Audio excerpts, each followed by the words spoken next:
Hello students, कैसे हो आप सब। उम्मीद करता हूँ आप और आपकी जो स्टडी है वो बहुत अच्छी चल रही है। आज की वीडियो में हम क्लास 12th के चैप्टर नंबर 12 मतलब लीनियर प्रोग्रामिंग को स्टार्ट करने वाले हैं। इसकी हम बेसिकली इंट्रोडक्शन करने वाले हैं।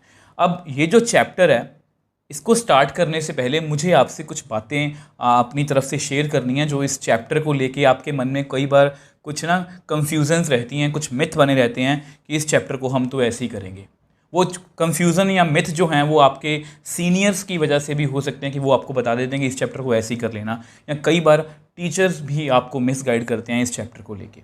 अब ये सब बातें मैं इसलिए बोल रहा हूँ क्योंकि देखो, ये जो चैप्टर है ये बेसिकली इसमें अगर आप देखोगे इसमें बेसिकली 12.1 है, 12.2 है और मिसलेनियस है।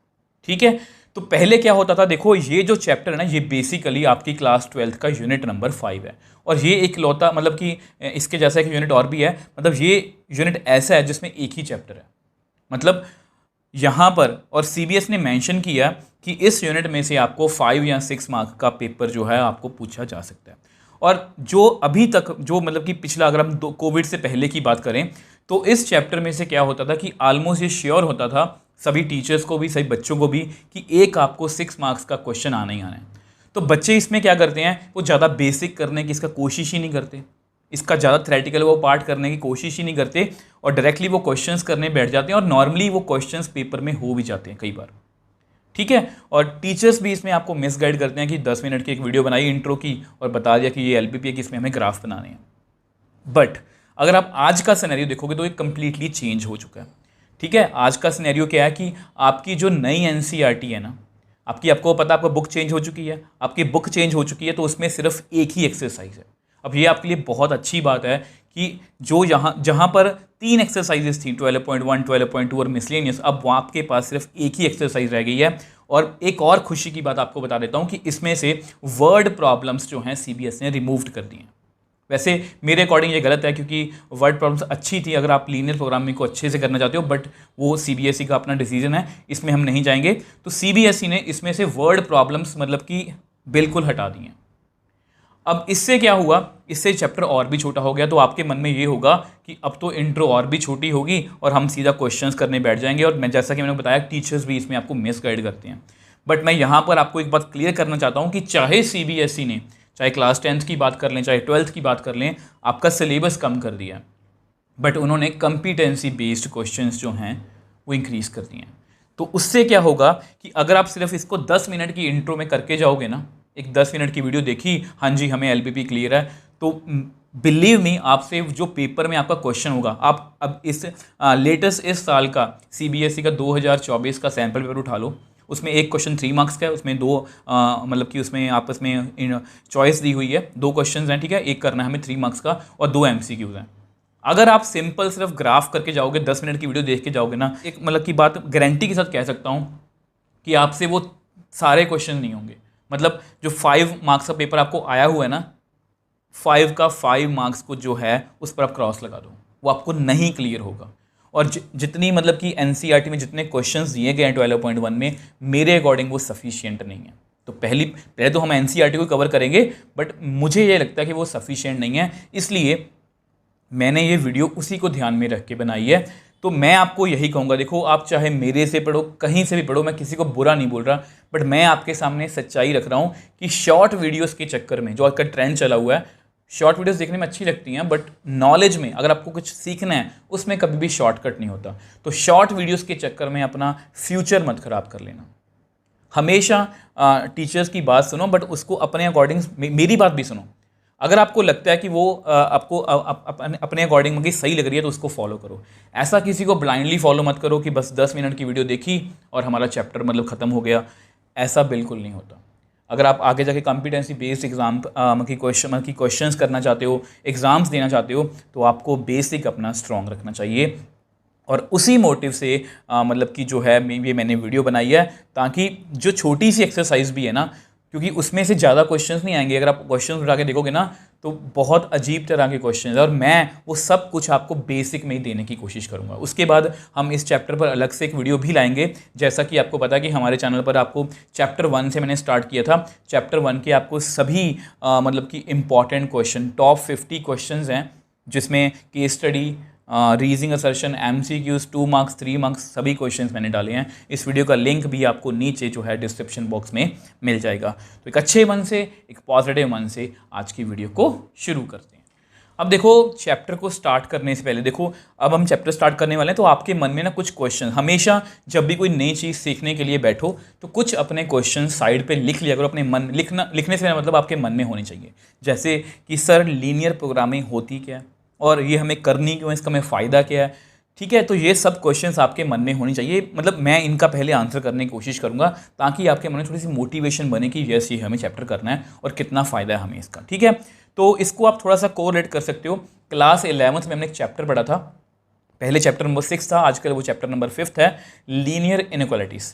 तो लीनियर वर्ड वहाँ से उठाया गया, मतलब वो इसलिए बता रहा हूँ क्योंकि क्लास 11th का भी हमें कुछ हिस्सा काम आएगा। बट जैसा कि आप मेरा मतलब कि पढ़ाने का पैटर्न जानते हो, तो मैं आपको सब कुछ बताने की कोशिश करूँगा। बिल्कुल भी किसी बात की टेंशन नहीं लेनी कि मैं क्लास 11th में अच्छे से नहीं पढ़ा, डोंट वरी, मैं आपके साथ हूँ। ठीक है, तो देखो इसमें हम मतलब कि लीनियर प्रोग्रामिंग जो है, लीनियर वर्ड वहाँ से उठा लिया, अब प्रोग्रामिंग, ये सब कुछ क्या है, ये सब कुछ मैं आपको आज मतलब कि बताने की कोशिश करूँगा। और लास्ट में एक बात बताना भूल गया, लास्ट में ना आपको एक मैपिंग दूंगा। जो भी हम यहाँ पर करेंगे एक मैपिंग दूंगा, उसके बाद आपको बिलीव मी, आप इसी वीडियो के बाद ना आप मतलब कि अपने CBSE, मैं आपको गारंटी देता हूँ, आप क्वेश्चंस चाहे ना देखना इस वीडियो के बाद, इस वीडियो के बाद आप ना CBSE के ऑफिशियल सैम्पल पेपर को खोलना, 2024 का है।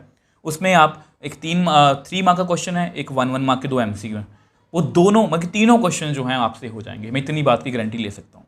अब देखो, जैसा कि मैंने आपको बताया कि इसमें ज़्यादा बेसिक नहीं है, इसमें ज़्यादा थ्योरी है। अब वो थ्योरी आपको मतलब कि मुश्किल ना लगी होगी ना, लैंग्वेज बहुत मुश्किल है, अजीब अजीब से वर्ड है, तो उसको समझाने के लिए, अब उसको अपने वे में समझाने के लिए, अपने वे से समझाने के लिए मैं आपको एक एग्जांपल आपके सामने रखूंगा। वो आपकी NCERT में भी है, उसके बिहाफ पर हम सभी चीज़ों को समझने की जो है वो कोशिश करेंगे। और जो भी मैंने हमारे मन में क्वेश्चंस आ रहे हैं कि क्यों करनी है, कैसे करनी है, वो सब का आंसर करने की कोशिश करूँगा। अब देखो, यहाँ पर मैंने आपके सामने एक एग्जाम्पल रखी है आपको लीनियर प्रोग्रामिंग का पूरा कंसेप्ट समझाने के लिए। तो बिल्कुल भी इस एग्जांपल से डरना नहीं है। देखो बेसिकली ना ये पहले वर्ड प्रॉब्लम्स ऐसी ही होती थी और ये 5 या 6 मार्क का क्वेश्चन होता था, बट आजकल ये आपको नहीं है। तो मैं आपको वो नहीं करवा रहा, मैं जस्ट आपको ये टॉपिक समझाना चाहता हूँ इस एग्जांपल से। ठीक है, आपको कंसेप्ट समझ लगेगा कि ये कंसेप्ट होता क्या है और देखना आपको ये बहुत इंटरेस्टिंग लगेगा।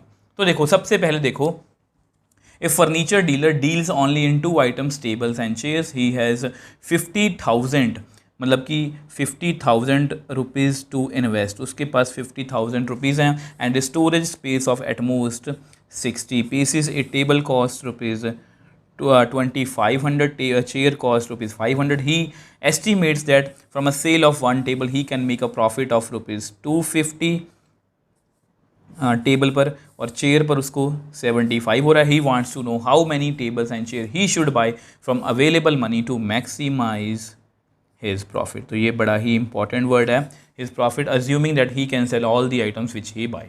तो अब देखो, ये तो मैंने आपको पढ़ के सुना दिया, अब हम आपको ना कहानी बना के बताता हूँ। अब मान लो आपने एक बिजनेस, मतलब मान लो आपने मतलब कि स्टडी अपनी कंप्लीट कर ली और आपने बिजनेस सेटअप करना है और आपको ना फर्नीचर का जो काम है उसमें काफ़ी अच्छी खासी नॉलेज है।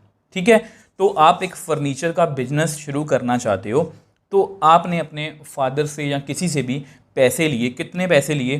50,000। आपने अपने फादर से कितने पैसे ले लिए? 50,000 की पापा मैंने बिजनेस अपना स्टार्ट करना है। ठीक है, अब आपने 50,000 रुपये ले लिए।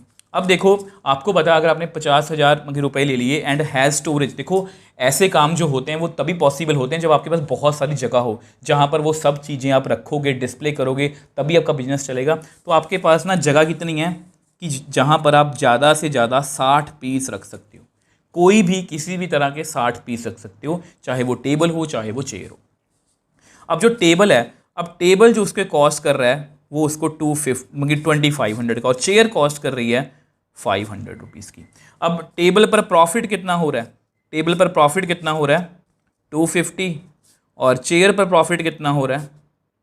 75।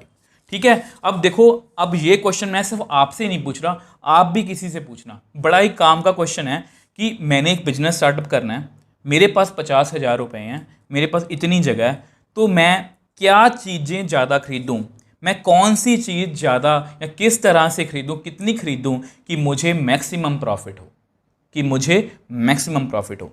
अब इसको अगर आप हिट एंड ट्रायल से करने की कोशिश करो, अगर आप इस प्रॉब्लम को हिट एंड ट्रायल से करने की कोशिश करो ना, सबसे पहले पता आपका आंसर क्या होगा कि सर टेबल पर देखो कितना प्रॉफिट हो रहा है 250, तो ज़्यादा से ज़्यादा आप टेबल ही खरीद लो, ज़्यादा से ज़्यादा आप टेबल ही खरीद लो। ठीक है, मैं आपको करके दिखाता हूँ। अब देखो जैसा कि मैंने आपको बताया कि इसको हिट एंड ट्रायल से करने की कोशिश करेंगे तो प्रॉफिट को मैक्सिमाइज करना है। ठीक है, अब मैंने लिखा क्या है 250x + 75y। ये क्यों लिखा है कि मान लो अगर हमने 20 टेबल खरीद लिए, उस पर देखो एक पर हमें प्रॉफिट कितना हो रहा है, एक पर कितना हो रहा है 250, 2 पर कितना होगा 2 × 250 मतलब 500। तो मैंने वही लिखा, x का नंबर ऑफ टेबल्स और y का नंबर ऑफ चेयर्स। तो अगर इनको ऐड करेंगे तो हमारे पास टोटल प्रॉफिट मैक्सिमाइज प्रॉफिट आ जाएगा। ठीक है, अगर हम सही तरीके से इसको ऐड करेंगे। ठीक है, तो पहला केस क्या बनता है, देखो अगर आप किसी से भी नॉर्मल पूछोगे ना कि सर टेबल पर कितना प्रॉफिट हो रहा है, तो क्यों ना हम सारे टेबल खरीद लें। ठीक है, तो टेबल कितने खरीद पाओगे, देखो ये बात का आप ध्यान रखोगे तो मैं आपको यहाँ पर लिख के दिखाता हूँ। अब देखो ये मैंने केस आपके सामने लिखा। ठीक है, देखो मैं सब कुछ आपको समझाने की कोशिश कर रहा हूँ। हम क्वेश्चन को किस तरह से सॉल्व करेंगे, क्यों करेंगे, वो मैं आपको बाद में बताऊँगा। पहले जस्ट मैं आपको समझाने की कोशिश कर रहा हूँ। देखो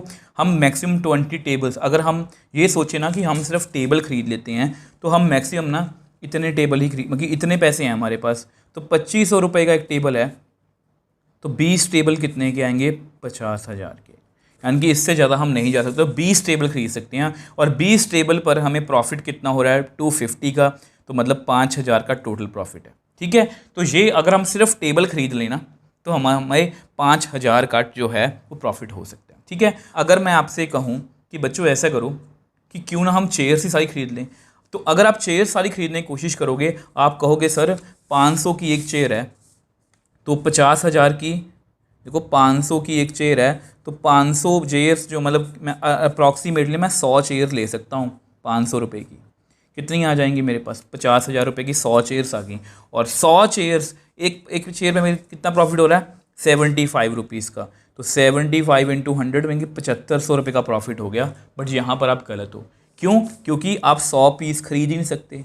आप कितने पीस खरीद सकते हो 60, आपके पास जगह ही इतनी है। ठीक है, ये सब कुछ मैं आपको बाद में बताऊंगा ये है क्या, तो ये आपके पास जगह ही इतनी है, तो वो भी मैं आपको लिख के दिखा देता हूँ। अब देखो जैसा कि मैंने आपको बताया था कि अगर हम सिर्फ 60 चेयर, देखो हम 100 चेयर्स नहीं खरीद सकते। ठीक है, उससे हमारे पास ये जो देखो हमारे पास ये दो दिक्कतें हैं कि हमारे पास इतने ही पैसे हैं, हमारे पास इतनी ही जगह है।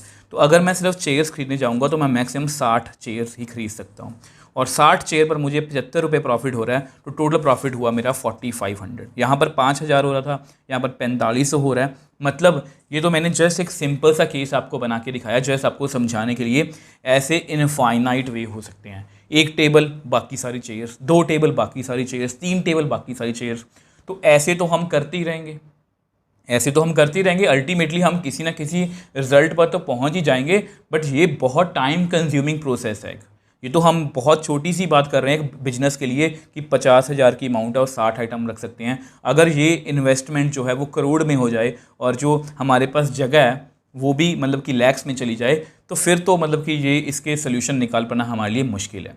तो ऐसी चीज़ें, तो ऐसी प्रॉब्लम्स जहाँ पर देखो, ऐसी प्रॉब्लम जिसको मैंने हाईलाइट किया था, ऐसी प्रॉब्लम्स जहाँ पर मुझे किसी चीज़ को मैक्सिमाइज़ करना हो या कई बार मिनिमाइज़ भी करना हो सकता है, यहाँ पर मैक्सिमाइज़ प्रॉफिट है या कई बार मिनिमाइज़ कॉस्ट को मिनिमाइज़ करना हो, ऐसी प्रॉब्लम्स का जो सल्यूशन होता है, ऐसी प्रॉब्लम्स को हम मतलब कि ऐसी प्रॉब्लम्स का जो सल्यूशन होता है ना, उसको किस तरीके से निकाला, ऐसी प्रॉब्लम्स को हम क्या बोलते हैं, लीनियर प्रोग्रामिंग प्रॉब्लम्स, जिसको हम शॉर्ट फॉर्म में LPP भी बोलते हैं। लीनियर, देखो सबसे पहले आपका ये मोटिव क्लियर हुआ कि लीनियर प्रोग्रामिंग प्रॉब्लम्स होती क्या हैं। वो इस तरह की प्रॉब्लम्स होती हैं कि जहाँ पर क्या होता है कि हमें कुछ मैक्सिमाइज़ करना होता है या कुछ मिनिमाइज़ करना होता है। इतनी बात समझ में आ गई। देखो जो लीनियर प्रोग्रामिंग की प्रॉब्लम्स है ना, इनके सल्यूशन निकालने के बहुत से तरीके हो सकते हैं, बट आपकी क्लास 12th में सिर्फ और सिर्फ यहाँ पर ग्राफिकल मेथड ही है। ठीक है, तो ज़्यादा बातें नहीं करेंगे। तो यहाँ से हमने क्या सीखा कि लीनियर प्रोग्रामिंग प्रॉब्लम्स होती क्या हैं या कैसी दिखती हैं। ठीक है, तो अब जो भी मैंने आपको यहाँ पर मतलब कि हिट एंड ट्रायल करके दिखाया, अब इसको थोड़ा सा ना मैथमेटिकल मतलब शेप देने की कोशिश करते हैं, ताकि जो आपकी बुक में लैंग्वेज लिखी गई है आप उसको समझ पाओ। अब देखो, जो भी प्रॉब्लम हमने लास्ट पेज पे डिस्कस की थी ना, अब ये उसकी मैथमेटिकल रिप्रेजेंटेशन है। मैथमेटिकल रिप्रेजेंटेशन से मेरा मतलब ये है कि पेपर में आपको क्वेश्चन किस तरह से आएगा। तो अगर आप ध्यान से देखो तो ये जो ग्रीन में लिखा है और ये मैंने ऑरेंज में लिखा है, ये आपको पेपर में आने वाला है। मतलब ये सब क्वेश्चन की स्टेटमेंट। अब जिस तरह से आपको मैंने बताया कि 12.2 नहीं है, तो वर्ड प्रॉब्लम तो आपको आएगी नहीं जो आपने लास्ट पेज पे की थी, ठीक है। तो आपको यही क्वेश्चन आने वाला है। तो ये लिखा होगा और ये लिखा होगा, ये भी लिखा हो सकता है। मैं मतलब समझाने की कोशिश करता हूँ। देखो, याद करो, पिछली बार हमने पिछले पेज पे लिखा था मैक्सिमाइज प्रॉफिट। तो यहाँ पर हमने टेबल की वैल्यू मतलब टेबल फिल किए थे या चेयर्स फिल की थी। तो ध्यान से देखो, यहीं से हमें डिसाइड हो रहा था कि प्रॉफिट जो है वो मैक्सिमम है या नहीं। तो इसको हम क्या बोलते हैं? Objective function. इसका क्या मतलब होता है? जिसको हमें मैक्सिमाइज या मिनिमाइज करना है। देखो, इनमें स्टेटमेंट्स या जो होते हैं ना डेफिनेशंस हमें याद नहीं करनी, बट ये पेपर में कई बार लिखा होता है कि इसका ऑब्जेक्टिव फंक्शन बता दो या कुछ भी ऐसा लिखा होगा, तो आपको पता होगा कि किसकी बात कर रहे हैं। तो ऑब्जेक्टिव फंक्शन मतलब जिसको हमें मैक्सिमाइज या मिनिमाइज करना है। और एक्स और वाई को डिसीजन वेरिएबल्स भी बोलते हैं। जो भी इंपॉर्टेंट चीज़ें मैंने इसको अंडरलाइन किया, ये लैंग्वेज प्लीज आपने याद रखनी है। उनको हम क्या बोलते हैं? Decision variables. क्योंकि ऑब्वियसली बात है, अगर हम टेबल और चेयर निकाल लेंगे, मतलब एक्स और वाई को टेबल और चेयर बनाना ना, तो वही हमारा डिसीजन जो है वो बताएंगे कि हमारा जो डिसीजन है वो किस तरह सही है या गलत है। अब याद करो, उसमें ना मैंने आपको बताया था कि दो कंडीशंस हैं कि आपके पास इतने ही पैसे हैं और इतनी ही आपके पास जगह है। इसको लिखेंगे कैसे? आपको पता, आपका टेबल पता कितने का था? 2500 रुपये का एक टेबल, और 500 रुपये की मतलब 500 रुपीज़ की मतलब एक चेयर थी। तो 2500 को एक्स से मल्टीप्लाई किया प्लस 500 को वाई से मल्टीप्लाई किया। मुझे नहीं पता कितनी खरीदनी है, बट मुझे इतना पता है कि जितने मेरे, देखो 2500 का एक टेबल है, तो मैं 2 खरीद लूँगा, तो उसको मुझे 2 से मल्टीप्लाई करना पड़ेगा। 3 खरीदूँगा 3 से, तो मैंने एक्स से कर दिया सेम चेयर को, ठीक है। अब ये ज़्यादा 50,000 से ज़्यादा नहीं हो सकता। जैसा कि मैंने आपको बताया, ये मैथमेटिकल रिप्रेजेंटेशन है, तो ये 50,000 से ज़्यादा नहीं होना चाहिए इसकी टोटल अमाउंट। सेम वे से ये स्टोरेज है, ये नंबर ऑफ चेयर है, नंबर ऑफ टेबल है, ये नंबर ऑफ चेयर है। इन दोनों का जोड़ जो है वो 60 या 60 से कम में ही होना चाहिए, क्योंकि इतनी ही हमारे पास जगह है। ये लिखने का जस्ट तरीका है। ये मैं लिख के नहीं दिखाना, बार बार बोल रहा हूँ पेपर में, बट ये आपको लैंग्वेज सिखा रहा हूँ। तो इनको हम क्या बोलते हैं? कंस्ट्रेंट्स। ये तो मैंने वैसे लिखा है कि ये इन्वेस्टमेंट वाला है, ये स्टोरेज वाला है। इनको हम क्या बोलते हैं? कंस्ट्रेंट्स। कंस्ट्रेंट्स का मतलब पता क्या होता है? रेस्ट्रिक्शंस। देखो, मैं चाहता तो सारी टेबल खरीद लेता, बट वो ये हमें ये बता रहा है कि इससे ज़्यादा हम टेबल नहीं खरीद सकते। मैं चाहता तो सारी चेयर्स खरीद लेता, बट ये हमें बता रहा है कि 60 से ज़्यादा आप चेयर्स नहीं खरीद सकते। तो ये रेस्ट्रिक्शंस हैं हमारे ऑब्जेक्टिव फंक्शंस पर। आई होप ये आपको क्लियर है। ये ऑब्जेक्टिव फंक्शन है, ये कंस्ट्रेंट्स हैं। अब यहाँ पर मैंने ये लिखा है कि x नंबर ऑफ टेबल्स है, y नंबर ऑफ चेयर्स है। तो x की वैल्यू ऑब्वियसली बात है या 0 होगी या 0 से बड़ी, y की वैल्यू 0 या 0 से बड़ी। ऑब्वियसली बात है, जो नंबर ऑफ टेबल या चेयर है वो कभी ऐसे हुई ना कि नंबर ऑफ टेबल्स 2 हो सकते हैं, 3 हो सकते हैं, 0 भी हो सकता है, बट वो -1 नहीं हो सकता। तो इसलिए हम इनको नॉन नेगेटिव कंस्ट्रेंट बोल सकते हैं। और यहाँ मैंने नोट डाला है कि जितनी भी लीनियर प्रोग्रामिंग प्रॉब्लम्स की हम मतलब कि डिस्कशन करेंगे क्लास 12th में, उसमें एक्स और वाई हमेशा क्या होंगे? Non negative constraint. मतलब ये वैल्यू हमेशा 0 या 0 से बड़ी ही रहेगी। तो ये बातें आपको पता होनी चाहिए। तो ध्यान से देखो, यहाँ पर ना एक वर्ड यूज़ हुआ है, लीनियर इनइक्वालिटीज़। तो लीनियर, देखो ये मैंने आपको लैंग्वेज सिखाई है, इसकी बाद में करते हैं। तो लैंग्वेज में हमने क्या सीखा है? एक ऑब्जेक्टिव फंक्शन होता है, ठीक है, जिसको हमें क्या करना होता है? यस, वेरी गुड, मैक्सिमाइज या मिनिमाइज। उसके बाद क्या होता है? कंस्ट्रेंट्स की कुछ ना रेस्ट्रिक्शंस होती हैं कि इससे हम आगे या पीछे नहीं जा सकते। तो ये हमने सीख लिया। अब इसके बाद हम इसके सोल्यूशन की तरफ बढ़ रहे हैं। लैंग्वेज सीख ली, अब सोल्यूशन कैसे करना है। अब सोल्यूशन के लिए वर्ड आ गया लीनियर इनइक्वालिटीज़। अब लीनियर इनइक्वालिटीज़ को सॉल्व कैसे करना है? कुछ बच्चों को तो आता होगा, कुछ बच्चों को नहीं आता होगा, कुछ बच्चों का बीच बीच में से होगा क्लियर। तो मैं नेक्स्ट पेज पे आपको जल्दी से वो बताने की कोशिश करूंगा जो हमने क्लास 11th में सीखा था कि लीनियर इनइक्वालिटीज़ को हम सॉल्व कैसे करते हैं। अब देखो, नेक्स्ट मैं आपको बताने की कोशिश करूंगा कि how to solve linear inequalities, ठीक है। तो ये 3 केस मैंने आपके सामने रखे हुए हैं, और ये एक स्पेशल केस है जिसमें नॉर्मली बच्चों को मुश्किल आती है, ठीक है। मतलब कि किसी के पास भी कोई सेटिस्फैक्ट्री आंसर नहीं होता कि इसको हम शेड कैसे करें। तो स्टार्टिंग से करते हैं। तो 3x + 6y > 12। तो मैंने तीनों केस इस तरह से रखे हैं कि आपका हर एक डाउट क्लियर होगा। तो देखो ये बेसिकली लीनियर है, लीनियर मतलब एक्स और वाई की डिग्री 1 है, तो बनेगी तो एक लाइन ही, ठीक है। तो इसको ना हमेशा इज इक्वल टू का साइन करके सॉल्व करते हैं, मैंने इज इक्वल टू लिख दिया। अगर हम x को 0 फिल करेंगे, इसमें ऐसे होता है, x को 0 फिल कर लो तो y कितना आएगा 2, और अगर y को 0 फिल करोगे, अगर y को 0 फिल करोगे तो x कितना आ जाएगा 4। तो बेसिकली हमारे पास दो ही पॉइंट, किसी भी लाइन को ड्रॉ करने के लिए अगर हमें दो पॉइंट्स मिल जाए तो उस लाइन को हम ड्रॉ कर सकते हैं। तो 0,2 ये रहा, x0 y2 और x4 y0, तो ये मैंने एक लाइन बना दी, ठीक है। अब यहाँ पर ना मैंने दो इंपॉर्टेंट बातें लिखी हैं, सबके बारे में लिखी हैं। तो दो इंपॉर्टेंट लाइनें क्या क्या हैं कि आपने किन बातों का ध्यान रखना है। यहाँ पर ना मैंने एक सॉलिड लाइन बनाई है, सॉलिड लाइन इसको, जैसे ये डॉटेड लाइन है, आपको दिख रही है ना डॉटेड लाइन, यस दिख रही है, ये सॉलिड लाइन है। तो ये सॉलिड लाइन क्यों बनी है, ये सॉलिड लाइन इसलिए बनी है क्योंकि यहाँ पर इज इक्वल टू का साइन भी है। अगर इज इक्वल टू का साइन है तो हमें क्या, हमेशा क्या बनेगी, एक सॉलिड लाइन, ठीक है। ये हम क्लास 11th में पढ़ चुके हैं, ज़्यादा डिटेल में हम नहीं जा सकते, बट फिर भी मैं आपको सभी बेसिक बताने की कोशिश करूंगा। अगर इज इक्वल टू का साइन है तो यहाँ पर सॉलिड लाइन बनेगी, ठीक है।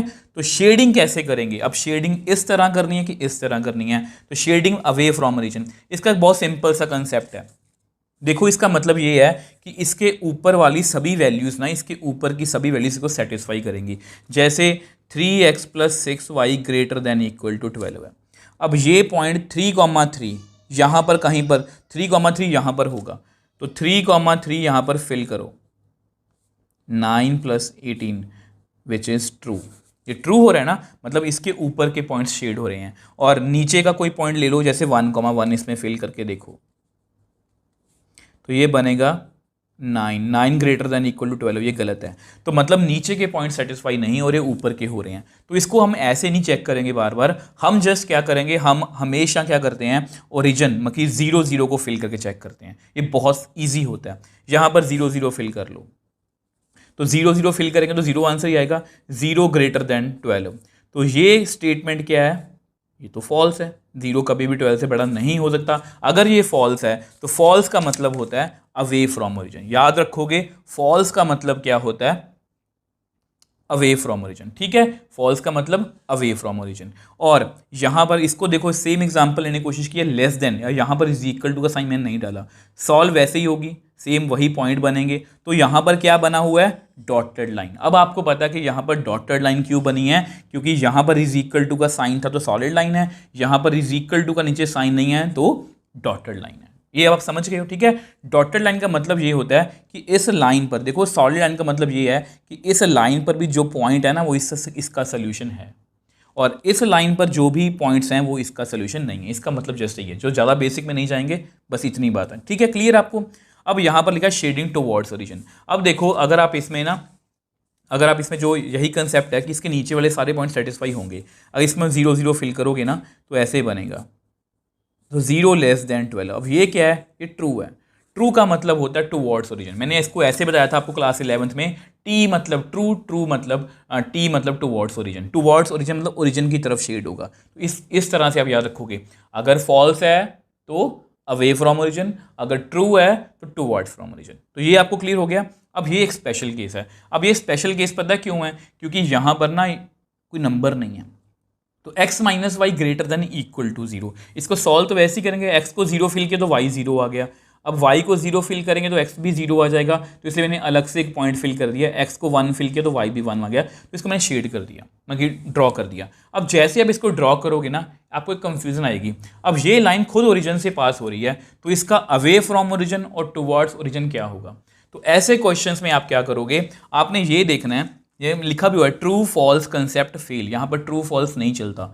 Shading depends upon sign. Sign कौन सा, जैसे देखो इसको ऐसे लिख सकते हो आप, x - y > 0, इसको आप ऐसे लिख सकते हो। अब ये जो साइन है मतलब x > y, x बड़ा है हमेशा y से, तो हम x की तरफ शेड करेंगे। अगर यहाँ पर ऐसा होता, आपको वैसे ही बता रहा हूँ, अगर यहाँ पर ऐसा होता तो ये कुछ ऐसा होता, तो y की तरफ बड़ा है मतलब y बड़ा है, तो इसको शेड हम इस तरह से करते हैं। ये आपको कोई नहीं बताएगा, तो प्लीज़ इस बात का आप ध्यान रखोगे। ये आपको 12.1 में खास करके काम आने वाली चीज़ें हैं। तो ये सारा आपका क्लास 11th का जो है वो बेसिक था। अब हम अपने मेन क्वेश्चन की तरफ चलते हैं।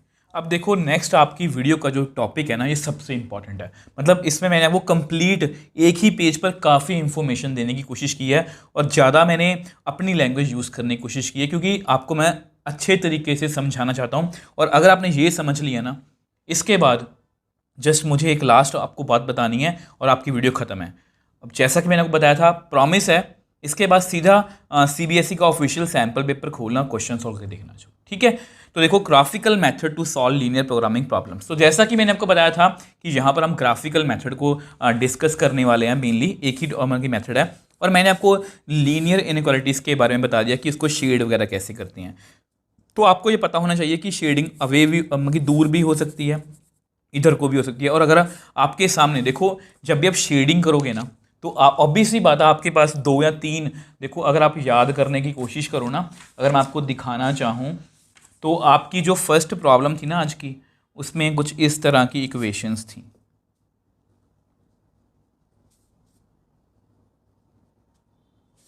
ठीक है, एक ये वाली थी। तो अगर आप इनको सॉल्व करोगे ना, तो कुछ ऐसे ही ग्राफ्स आपके सामने आएंगे। ठीक है, तो जब भी आप ग्राफ बनाओगे, ग्राफ देखो आप बना लोगे, मैंने आपको लास्ट पेज पे सिखा दिया।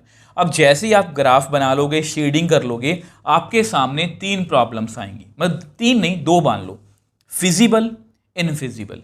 अब ये होता क्या है? तो व्हेन 2 और more linear inequalities have common shading area known as feasible reason.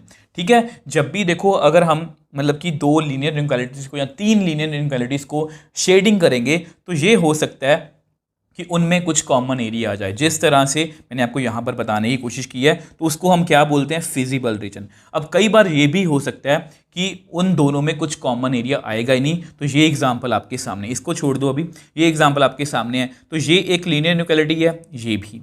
अब इसका नीचे को शेड हो रहा है, इसका ऊपर को शेड हो रहा है, तो यहाँ पर कोई भी फिजिबल कॉमन रीजन नहीं है। तो नो फिजिबल रीजन मतलब इनफिजिबल रीजन है। अब अगर इनफिजिबल रीजन आ गया, आपको एग्जांपल भी आएगी, तो उसको हम डायरेक्टली क्या बोलेंगे? No solution. मतलब उसका कोई भी सोल्यूशन जो है वो नहीं हो सकता। अब फिजिबल रीजन में क्या है कि आपके सामने 2 ऑप्शंस आएंगी, बाउंडेड, अनबाउंडेड। इसको मैं आपको एक्सप्लेन करने की कोशिश करता हूँ डायग्राम से। वैसे आपको बहुत चीज़ें ना आपको डायग्राम से ही क्लियर हो गई होंगी। मैं चाहता तो इसको सिर्फ वर्डिंग में लिख के आपको बता देता, बट मैंने डायग्राम में एफर्ट्स किए हैं ताकि मैं आपको समझा पाऊँ, आपको ज़्यादा अच्छे से समझ में आएगा, आप इसको फील कर पाओगे। देखो बाउंडेड क्या होता है, देखो देखो यहाँ पर ना एक ग्रीन में है, एक ऑरेंज में है। तो यहाँ पर ना ये इनका कॉमन पोर्शन जो है वो शेड हो रहा है। ध्यान से देखो, ये चारों तरफ से बंद है। अगर ये सभी तरफ से बंद है, इसको क्या बोलते हैं? Bounded reason.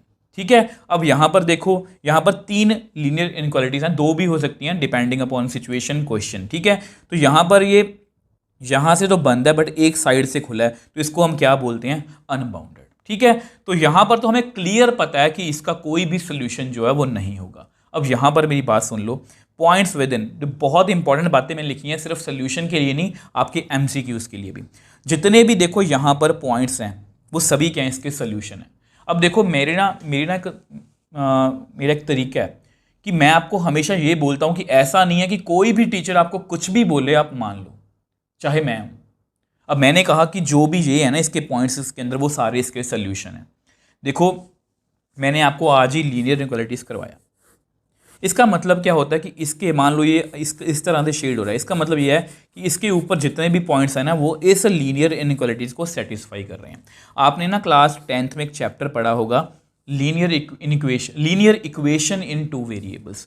तो वहाँ पर ये सिचुएशन हम करते थे कि अगर 2 लाइन कट कर रही हैं तो एक सोल्यूशन है, पैरेलल है तो नो सोल्यूशन है, एक दूसरे के ऊपर है तो इनफाइनाइट मैनी। मतलब अगर देखो ध्यान से देखो, अगर एक ही पॉइंट दोनों, ये एक पॉइंट दोनों को सेटिस्फाई कर रहा है तो एक सोल्यूशन ही हुआ ना।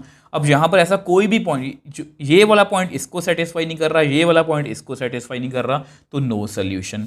अब यहाँ पर बहुत सारे पॉइंट्स हैं। सेम वे से ये ग्रीन के नीचे हिस्सा, ये ऑरेंज के, मतलब ये वाले जो जितने भी पॉइंट्स हैं ना, ये ऑरेंज और ग्रीन दोनों को सेटिस्फाई करेंगे। ठीक है, तो इसलिए इसके इनफाइनाइट मैनी सोल्यूशंस जो हैं वो हो सकते हैं, बट हमें इनफाइनाइट मैनी सोल्यूशंस नहीं चाहिए। देखो ये आपको पेपर में क्वेश्चन आ सकता है कि किसी लीनियर इनइक्वालिटीज के, मतलब कि जो लीनियर इनइक्वालिटीज जो होती हैं उसके इनफाइनाइट मैनी सोल्यूशन हो सकते हैं, बट ऑप्टिमल सोल्यूशन क्या होता है? ऑप्टिमल सोल्यूशन वो होता है कि जो हमें मैक्सिमम या मिनिमम बताइए। देखो लीनियर प्रोग्रामिंग प्रॉब्लम्स में हमें करना क्या होता है, या मैक्सिमम वैल्यू निकालनी होती है या मिनिमम वैल्यू निकालनी होती है, उसको हम क्या बोलते हैं, ऑप्टिमल। तो जब भी हमें मैक्सिमम या मिनिमम निकालना होगा तो ऐसा नहीं है कि हम अकेले अकेले, देखो इसके अंदर तो बहुत सारे पॉइंट्स हैं, तो कैसे चेक करेंगे। तो इतनी बात याद रखोगे, ये बहुत इंपॉर्टेंट बात मैं बोल रहा हूँ कि जब भी देखो, जब भी ना हम मतलब कि शेडिंग कर लेंगे, उसके बाद ना ध्यान से देखो, मैंने कुछ पॉइंट्स डार्क किए हुए हैं, ए बी सी ओ, ये सभी क्या हैं, कॉर्नर पॉइंट्स। तो कभी भी अगर हमें सोल्यूशन देखना होगा ना, तो हम हमेशा कॉर्नर पॉइंट्स पर देखेंगे। क्या बात सीखी कि जब भी हमें सोल्यूशन देखना होगा हम कहाँ पर देखेंगे, कॉर्नर पॉइंट्स पर। देखो पॉइंट्स तो बहुत सारे हैं इसके अंदर, हमें कहाँ पर देखना है, हमेशा कॉर्नर पॉइंट्स पर। ये 3 भी हो सकते हैं, 4 5 6 कुछ भी हो सकता है, बट हम इन्हीं पर चेक करेंगे। अब अनबाउंडेड की बात करते हैं। अब ये देखो, ये ना, ये तो हमने समझ ही लिया। ये जो आपको बता रहा हूँ ना, इसके आपको MCQs, इसका आपको 3 नंबर का क्वेश्चन, बहुत कुछ इसमें से आ सकता है, इसको बहुत ध्यान से समझना है। अब देखो, क्योंकि ये एक साइड से ओपन है तो ये अनबाउंडेड है। अब यहाँ पर ना इसका जो सोल्यूशन है, ऑप्टिमल सोल्यूशन, ऑप्टिमल मतलब मैक्सिमम या मिनिमम वैल्यू जो है वो हो भी सकती है, नहीं भी हो सकती, मे और मे नॉट एग्जिस्ट। बट अगर ये होगी, बट अगर इसकी मैक्सिमम या मिनिमम वैल्यू होगी तो वो हमेशा क्या होगी, कॉर्नर पॉइंट्स पर ही होगी। तो देखो यहाँ से हमने क्या सीखा कि जो शेडिंग है वो बेसिकली 3 तरह से हो सकती है। पहले तो रीजन की बात करते हैं। 2 तरह के रीजन है, इनफिजिबल, फिजिबल। इनफिजिबल मतलब उनमें कुछ भी कॉमन नहीं है, नो सोल्यूशन। फिजिबल में 2 तरह के रीजन पॉसिबल है, बाउंडेड, बंद भी हो सकता है, वो खुला भी हो सकता है। बंद होगा तो कॉर्नर पॉइंट्स पर हम उसका सोल्यूशन चेक कर लेंगे। अगर वो खुला होगा तो कॉर्नर पॉइंट्स पर हम उसका मतलब कि सोल्यूशन चेक तो कर सकते हैं, बट वो सोल्यूशन जो है वो मिनिमम हो भी सकता है, मैक्सिमम हो भी सकता है, नहीं भी हो सकता, डिपेंडिंग अपॉन सिचुएशन। अब यहाँ से एक नया क्वेश्चन अराइज होता है कि सर फिर हम वो कैसे चेक करेंगे कि उसका मैक्सिमम वैल्यू है या नहीं। अब इसको मैं आपको नेक्स्ट पेज पे बताने की कोशिश करूँगा, विद एग्जाम्पल समझाने की कोशिश करूँगा, और उसके बाद हमारी वीडियो ख़त्म है और आपको सब कुछ क्लियर हो जाएगा। तो ऐसा करते हैं, नेक्स्ट पेज पे डिस्कस करते हैं इसको। अब देखो, जैसा कि मैंने आपको लास्ट पेज पे बताया, ठीक है, ये थोड़ी सी थ्योरी है बट मैं आपको बहुत इजी वे में समझाने की कोशिश करूंगा। देखो लास्ट पेज मैंने वो क्या समझाया कि फिजिबल रीजन और इनफिजिबल रीजन। प्लीज़ सब बातों को याद रखना, फिर लास्ट में हम मैपिंग भी करेंगे, ठीक है। अब फिजिबल, अब देखो इनफिजिबल रीजन है तो नो सोल्यूशन, फिजिबल है तो बाउंडेड आ गया तो उसमें हमें मैक्सिमम या मिनिमम वैल्यू मिल ही जाएगी। बट अगर अनबाउंडेड आ गया, जो मैंने यहाँ पर लिखा है, तो उसका सोल्यूशन, वहाँ पर मैंने लिखा था कि उसमें मैक्सिमम या मिनिमम वैल्यू हो भी सकती है, नहीं भी हो सकती, वो कैसे डिसाइड करेंगे, तो वही मैंने लिखा है। तो ये आपका ऑब्जेक्टिव फंक्शन है, याद करो हमने सबसे पहले यही लिखा था, z क्या होना चाहिए, ऑब्जेक्टिव फंक्शन, जिसको हमें मैक्सिमम, ये मैंने इसलिए लिखा है क्योंकि इसको हमें मैक्सिमम या मिनिमम दिखाना होता है, ठीक है। अब रीजन हमारा अनबाउंडेड है, तो हम ये मान लेते हैं कि मान लो वहाँ पर, देखो ये थ्योरी है, अभी आपको मुश्किल लगेगी बट नेक्स्ट पेज में आपको एग्जांपल करके दिखाऊंगा डायरेक्टली, ठीक है, इससे रिलेटेड आपको क्लियर हो जाएगी एक एक बात। बट थ्योरी भी जरूरी होती है क्योंकि ना कुछ बातें ऐसी होती है जो लिखी होंगी तो आपको क्लियर होता है कि हाँ सर ने हमें यही लिखवाया था, ठीक है। आपकी NCERT में लिखा गया, ऐसा नहीं कि मैं लिखवा रहा हूँ, NCERT में लिखा गया, बट मैंने उसको सिंपल वे में लिखने की कोशिश की है। अब मान लो कोई m उसकी मैक्सिमम वैल्यू है, तो जो भी मैक्सिमम वैल्यू होती है या मिनिमम वैल्यू होती है वो आपको पता है कहाँ पर होती है, कॉर्नर पॉइंट पर। अब मान लो कैपिटल M जो है वो मैक्सिमम वैल्यू है, हम क्या करेंगे, हम ये जो z लिखा हुआ है ना ax + by, हम ये मान लेंगे कि इसकी, देखो उन्होंने बोला कि ये मैक्सिमम वैल्यू है, सॉरी ये m मैक्सिमम वैल्यू है, हम मान लेंगे कि ax + by की ये उससे भी बड़ी वैल्यू है। तो ये इनक्वालिटी को हम सॉल्व करेंगे, एक इनक्वालिटी लिखेंगे जिसको हम लिखेंगे ग्रेटर देन m, ये याद रखना प्लीज़, इसको हम ग्रेटर देन m लिखेंगे और उसको हम ग्राफ पे क्या करेंगे, ड्रॉ करेंगे। अगर, अब ये पॉइंट समझने वाला है, if it has no point in common with already presented feasible region then m is maximum value। देखो अगर ना ये इनक्वालिटी जो है वो इस तरह से बन जाए कि जो आपका अनबाउंडेड, देखो आपको समझाने की अगर कोशिश करूं तो मान लो आपका कुछ इस तरह से अनबाउंडेड रीजन है ये वाला, ठीक है। अब जो मैं नई इनक्वालिटी बना रहा हूँ, इसकी बात कर रहा हूँ, वो ना यहाँ पर कहीं पर बन रही है, ठीक है। अब वो शेड भी बाहर को कर रहा है। If it has no common point with already presented feasible region, तो m, अगर ये सिचुएशन आती है ना तो m हमारी क्या है, मैक्सिमम वैल्यू है, m हमारी क्या मैक्सिमम वैल्यू है। और अगर बाय चांस ये यहाँ पर ना होकर किसी से हिसाब से कॉमन कुछ एरिया आ रहा है, जैसे ये कॉमन आ रहा है, तो इसकी कोई भी मैक्सिमम वैल्यू जो है वो नहीं हो सकती। अब सेम यहाँ पर भी वही सिचुएशन है, स्मॉल m मान लो मिनिमम वैल्यू है, ठीक है, किसी कॉर्नर पॉइंट पर होगी। हम ये इनइक्वालिटी क्या कहेंगे कि ax प्लस बी वाई उससे भी कम है। हम उल्टा मानते हैं, m मैक्सिमम वैल्यू है ना, हम मानेंगे कि ax प्लस बी वाई उससे ही बड़ी है।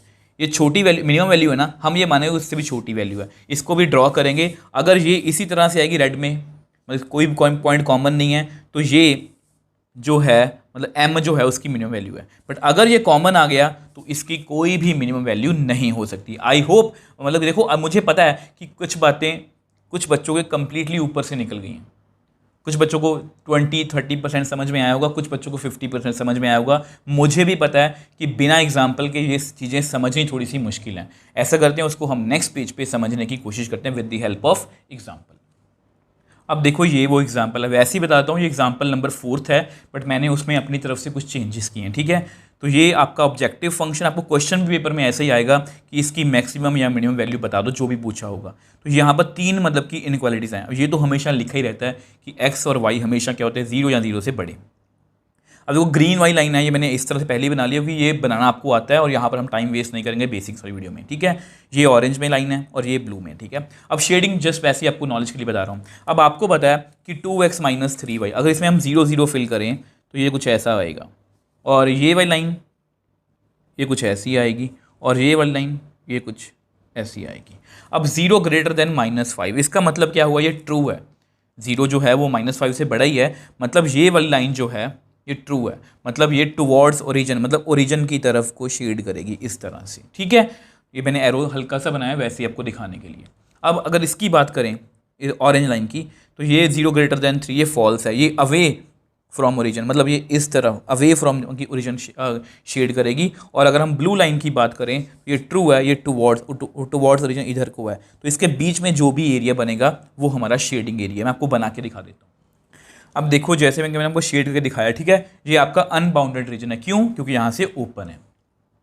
अब पेपर में क्वेश्चन ये आ गया, ठीक है। अब आपको ना बहुत बार ये लगेगा कि ये जो कॉर्नर पॉइंट्स हैं आपके, ये जो कॉर्नर पॉइंट्स हैं, ठीक है, मैं आपको लिख के दिखाता हूँ सभी कॉर्नर पॉइंट्स। अब देखो ये आपके कॉर्नर पॉइंट्स हैं, मैंने सभी वैल्यूज़ कैलकुलेट की है, मतलब x को 0 फिल किया, y को 5, x को 0 फिल किया, y को 3, x को 1 फिल किया, y को 0, x को 6 फिल किया, y को 0।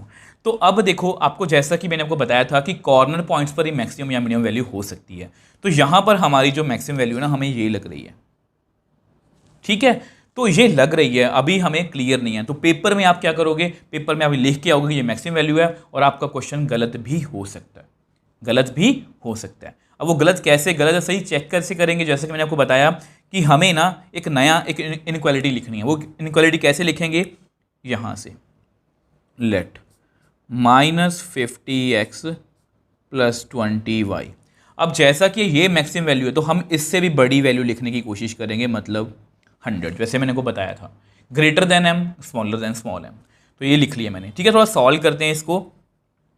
अब देखो इसको ना ऐसे लिख सकते हैं हम, -50x + 20y = 100, ठीक है। तो इसको मैं आपको सॉल्व करके दिखा देता हूँ। अब देखो आपको पता है कि इसको हम हमेशा इक्वेशन में लिखते हैं, तो इसका मैंने 0 यहाँ से देखो 10 कॉमन लेके कट कर दिया, तो ये इतना रह गया। अब देखो 0,5 एक पॉइंट है, वो मुझे दिख रहा है। अब ये पॉइंट कई बार देखना मुश्किल हो जाता है, तो मैं आपको एक और बात बता देता हूँ, एक एक्स्ट्रा पॉइंट निकाल लेना अगर आपको ये मुश्किल लग रहा है। वैसे इसको भी ड्रॉ कर सकते हैं, इसको इधर को एक्सटेंड करके, ठीक है, इसको इधर को एक्सटेंड करके। तो आपको मुश्किल लग रहा है तो आप x को 1 फिल कर लो, ठीक है। अगर आप x को 1 फिल करोगे तो आपके पास कुछ ये आएगा।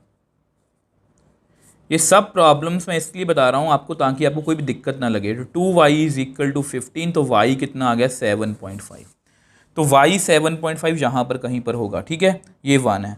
तो इस पॉइंट को मैं आपको बना के दिखा रहा हूँ। अब देखो आपके सामने मैंने ये रेड लाइन बना ली, आपको दिख रही है। अब ये जो लाइन आपको दिख रही है, तो मैंने क्या लिखाया था कि उसका कोई भी पॉइंट जो है वो फिजिबल रीजन के साथ कॉमन नहीं होना चाहिए। अब कुछ बच्चों को डाउट होगा कि सर 0,5 जो है ये कॉमन पॉइंट है।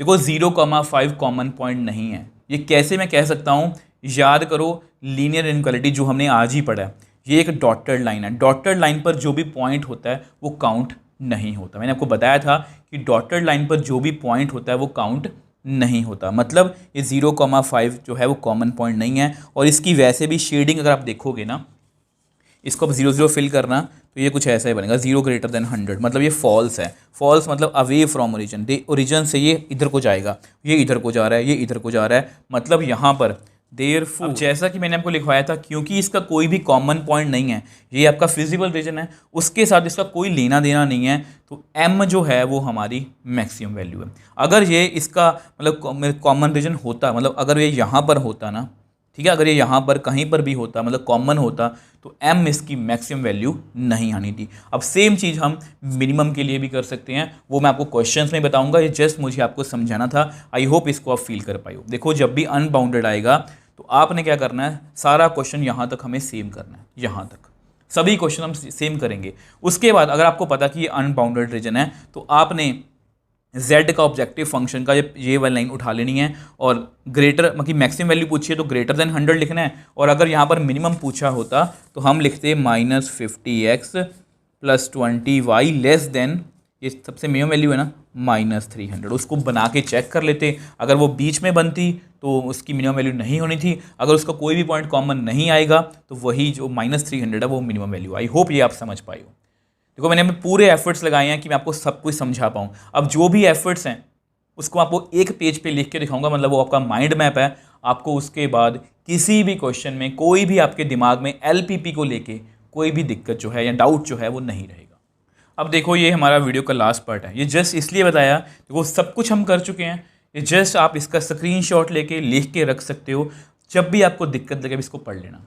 देखो, इसमें मैंने क्या लिखा है, solve each linear inequality and draw it on graph and sheet. मतलब शेडिंग हम कर लेंगे सब कुछ, उसके बाद नया काम शुरू होता है। अगर तो वहाँ पर इनफिजिबल रीजन मतलब कुछ भी कॉमन ना हुआ तो नो सोल्यूशन, क्वेश्चन हमारा वहीं खत्म है। अगर वहाँ पर फिजिबल रीजन आया, मतलब कुछ कॉमन आया, तो वो बाउंडेड हो सकता है, अनबाउंडेड हो सकता है। बाउंडेड आया तो उसमें पक्का कोई मिनिमम या मैक्सिमम वैल्यू होगी, वो कहाँ पर होगी, कॉर्नर पॉइंट्स पर। अगर वो अनबाउंडेड आया तो उसकी मैक्सिमम या मिनिमम वैल्यू इस बात पर डिपेंड करती है कि m मतलब बड़ी मैक्सिमम वैल्यू आएगी। अगर ये सिचुएशन है तो अगर कुछ भी कॉमन, इसको हम बनाएंगे, इस इनइक्वालिटी को जो मैंने आपको अभी एग्जांपल में समझाया, जस्ट आपको याद करने की ट्रिक है। अगर इसका कुछ भी कॉमन ना हुआ तो m क्या है, मैक्सिमम वैल्यू है। अगर इसका कुछ भी कॉमन आ गया तो इसका कोई भी मैक्सिमम वैल्यू जो है वो नहीं हो सकती। सेम वे से यहाँ पर है ax + by less than m, ठीक है, स्मॉल m से लेस देन, बड़े m से ग्रेटर देन। तो अगर कुछ भी कॉमन ना आया तो m मिनिमम वैल्यू है, अगर कुछ भी कॉमन आ गया तो उसकी कोई भी मिनिमम वैल्यू जो है वो नहीं हो सकती। अब देखो स्टूडेंट्स, LPP में जितना भी कुछ था मैंने सब कुछ आपको बताने की कोशिश की है, और अपनी तरफ से मैंने पूरे एफर्ट्स लगाए हैं कि देखो, मैंने कुछ टाइम पास नहीं किया कि जस्ट आप 1-2 क्वेश्चन निकाल लो। मैंने इस तरह से एफर्ट्स किए हैं कि आप MCQ भी निकाल पाओ, रीजनिंग असर्शन भी निकाल पाओ, और अगर आपको 3 मार्क का क्वेश्चन आ गया वो भी निकाल पाओ। और बिलीव मी, अनबाउंडेड वाला क्वेश्चन पक्का आपको आने वाला है, और मैंने पूरे एफर्ट्स लगाए हैं। अगर आपको कहीं पर भी किसी भी पॉइंट पर कोई भी डाउट है, आप मुझे नीचे कमेंट बॉक्स में लिख सकते हो, मुझे इंस्टाग्राम, टेलीग्राम पर मैसेज भेज सकते हो, मैं हमेशा आपका रिप्लाई करता हूँ। अगर आपको वीडियो थोड़ी सी भी हेल्पफुल लगी है तो प्लीज़ इस वीडियो को ज़्यादा से ज़्यादा, इस चैनल को ज़्यादा से ज़्यादा शेयर कीजिए, सपोर्ट कीजिए फ्रेंड्स के साथ, क्लासमेट्स के साथ, और इस चैनल को सपोर्ट कीजिए और सब्सक्राइब कीजिए।